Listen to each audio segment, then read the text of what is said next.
کئی گھروں کو ٹوٹنے سے بچانے اور کئی گھروں کی بد امنی کو امن میں بدلنے میں جو اہم کردار ادا کرنے والوں میں جن کے نام ہے نا، ان میں ایک سسر صاحب بھی ہیں۔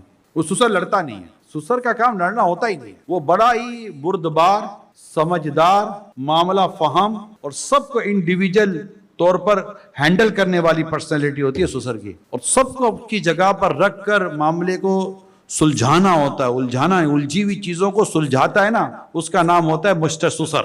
جی، یہ جناب سسر صاحب جو ہوتے ہیں نا، یہ ہوتے ہیں کہ وہ چیزوں کو سلجھاتے ہیں۔ پھر وہ بڑوں سے آپس میں مشورہ کرتے ہیں۔ دونوں طرف کے سسر ہوتے ہیں، ایک بیٹی کی طرف سے ہوتا ہے، ایک بیٹے کی طرف سے ہوتا ہے۔ ابھی دونوں میں جیسی لگ گئی نا، اس دن گئی بھینس پانی میں، مگر ان دونوں میں لگنی نہیں چاہیے۔ یہ دونوں مرد ہیں۔ مرد بردبار ہوتا ہے، مرد سمجھدار ہوتا ہے زیادہ۔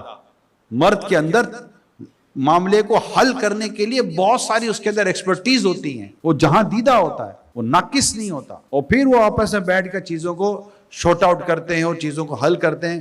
گھر کے مسائل حل کرنے میں اس سسر صاحب کا ایک بڑا کردار ہوتا ہے، اور تباہی ہو رہی ہو، بربادی ہو رہی ہو، گناہوں کے دروازے کھل رہے ہوں، گھر ٹوٹ رہے ہوں، گھر بگڑ رہے ہوں، اولاد سڑک پر آ رہی ہو، سب کچھ ہو رہا، اور یہ سارا جناب بیٹھے ہوئے ہیں، ان کو فرصت ہی کوئی نہیں ہے، دیکھنا ہی نہیں ہے میری صحت پہ کیوں نہیں فرق پڑتا۔